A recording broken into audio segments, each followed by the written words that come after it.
players like Declan, Martin, who are doing really well for their countries. Are you not sort of surprised? It would have been more helpful if Sweden had been doing a bit better, because you know he's had another couple of bad results. And him and Isak up front look like a dream pairing. Would have been helpful if he could sort of been scoring for his country a bit. And is that something you've spoken to him about? Because it is a real surprise how badly they're doing. Yes, but as well, it's a good representation of what is football. Football is not you put those two players there and then everything is gone and we're going to score. If they score 45 and 55, we're going to score 100 goals.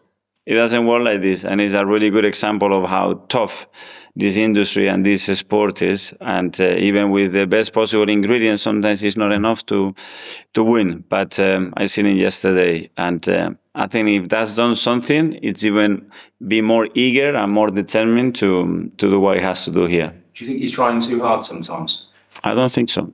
I think he's in the right zone. I think he's been very unlucky in a few seasons, and the more I watch some of the actions, very, very unlucky not to score another 4 or 5 goals easily by now. They will come, and sometimes he will have that luck that probably didn't have before. We're staying with Saber John. With Viktor, what was his reaction when you pretty much said you can go a series of games without scoring so long as you're doing the right things? It seems quite unusual to us, a manager, to talk about things that might go wrong rather than things that are positive. Well, because the Disneyland scenario is a really easy one. He's going to be happy and enjoy it. So how Viktor is, he looks at you, he doesn't move, he was in the screen like this. You said, yeah, it's fine, it's good, let's go for it. That's him, you know, so he leaves that no emotion there. He's just a very single, targeted mindset player, and that's what I loved about him. 100%. Because he's not a top striker now, it's not been all his career, because as we said as well, his journey had bumps in the road, and when you go to a level, you're going to have, this doesn't go like this. I haven't seen any player, probably except of 1 or 2 in the history. So get ready and deal with it with naturality and obviously all the support that he has from us. Ed, Guardian. Hi. Just going back to being top, I know it's very early days, but obviously you've had a bit of experience of being top before and not managed to get over the line. Do you think that mentally now it's a bit of a different challenge for the players now that you are top? I don't know, but we cannot pay too much attention for that, because the feeling was you go to Newcastle, if you lose in Newcastle, the Premier League is over. And 1 week later, you are where you are. So honestly, it's let's focus in what we can control, focus in our performance, focus in delivering and achieving what we want to achieve daily, and the rest, I mean, it's 30 games still to go. It's so many things are going to happen. And emotionally, we cannot be dragged into these things because we have much more important things to do. And you sense among the players that those memories of having led before, you know, they're not thinking about that, they're really focused on. No, because it's a very new changing room as well. We have brought in the last 2 seasons various new players, so they haven't been experienced that. And for some of them, we will be unconsciously there, but as a learning and hopefully a really positive learning as well, because that's a sport and that's football in general to do that. And then you do have micro doses of that, of what happens at Newcastle for a few years, what happens against West Ham, or what happens against City when we could not beat them. It's a lot of situations.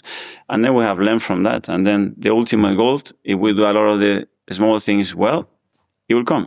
Okay, we've got the last couple. Sam from Telegraph. Okay, on the issue of other sports and learning from, what can you specifically take from NFL? Because to us, that seems like a totally different world of sport.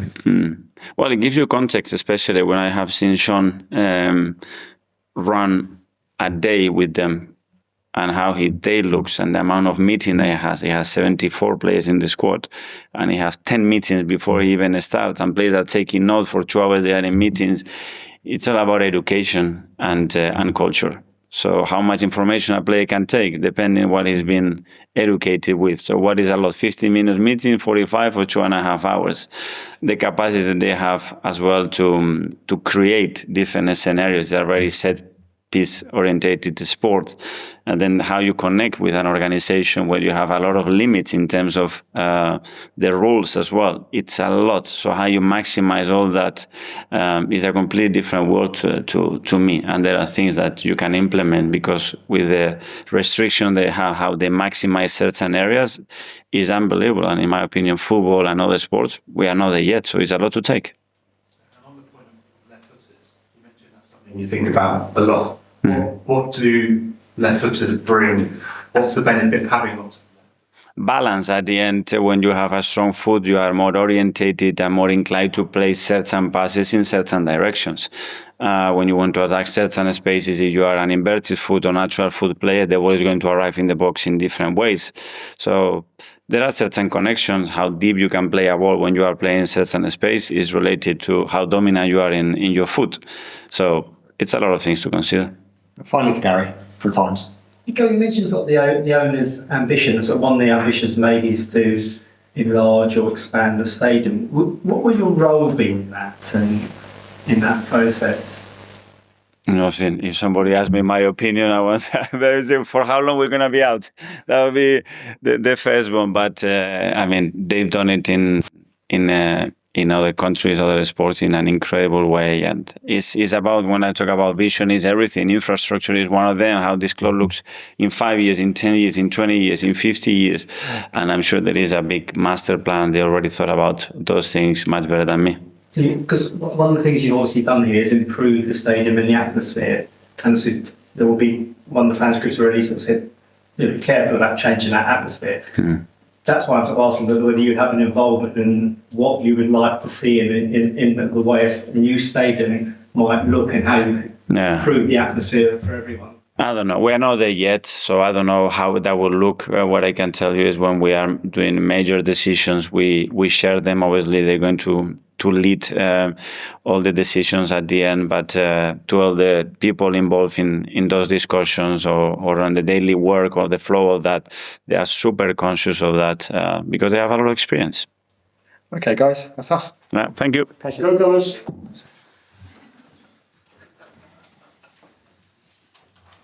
I'll see you on Tuesday. Thank you.